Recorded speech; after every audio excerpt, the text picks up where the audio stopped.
Sreeja and Ritu మరి ఎంత worst గా ఉన్నారేంట్రా? ఆ గేమ్ ప్లే ఏంటి? ఒకవేళ వాళ్ళు తప్పు చేసినా సరే నాది తప్పు అని ఒప్పుకోకుండా సంచాలకి తప్పు పడతారేంటి? ఒకవేళ రీతు ఫౌల్ గేమ్ ఆడింది అనుకో, నీ బుద్ధి ఎక్కడికి పోయింది? నువ్వు బాగానే గేమ్స్ బాగానే ఆడతావు కదా, అలాంటప్పుడు థింక్ చేయాలి కదా. బిగ్ బాస్ క్లియర్ గా గాల్లో ఉండాలి బెలూన్ అని చెప్పాడు, గాల్లో ఉండకూడదో చెప్పలేదు బిగ్ బాస్ అని చెప్పి. సరిగ్గా వింటే సరిగ్గా ఆడడం వస్తుంది. ఈ ఎపిసోడ్ చూసిన తర్వాత శ్రీజ మీద ఉన్న ఎక్స్పెక్టేషన్స్ అన్ని మటాష్.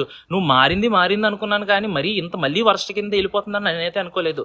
ఏదో 1 వీక్ మారినట్టు అనిపించింది అంతే, మళ్ళీ నార్మల్లే. తానంటే తందానా. రీతు ఆ వర్స్ట్ గేమ్ ప్లే థింక్ చేయడమే తప్పు, నార్మల్ గా ఫౌల్ గేమ్. అండ్ దట్టు ఒకవైపు నుంచి రాము చెప్తున్నా సరే, నువ్వు సరి చేసుకో రాము, నేను కరెక్ట్ గానే ఆడుతున్నాను, నువ్వు ఇమాన్యుయల్ తో డిస్కస్ చేసుకో అని చెప్పి రాము మీద కోపడడం ఏంటి? ప్రతిసారి ఇంకా మాటలంటే పడిపోతాడు, మాట్లాడేద్దామని చెప్పి నోరిచ్చి పడిపోతుంది రీతు. మరీ అంత వరస్ట్ గేమ్ ప్లే.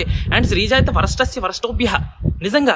ఒకవైపు నుంచి రాము తన తప్పేమీ లేదు, తన తప్పు చెప్తూనే ఉన్నాడు. ఒకవేళ ఇలా ఆడితే కనుక మీరే చూసుకోండి, మీరు ఇష్టం వచ్చినట్టు ఆడండి. ఇమాన్యుయల్ చెప్తున్నాడు, రాము చెప్తున్నాడు. అయినా సరే మీ వల్ల ఇలా అయ్యింది, మీరే వరస్ట్ సంచాలక్ అని చెప్పి రాము మీద కోపడడం ఏంటి? శ్రీజ ఒకరు తప్పు చేశారు, వాళ్ళని తిట్టారు బిగ్ బాస్ అన్నప్పుడు, మీరే తప్పు చేశారు మమ్మల్ని తిట్టారు, మీ తప్పుకు మమ్మల్ని తిట్టారని రాము మీద కోపడడం ఏంటి?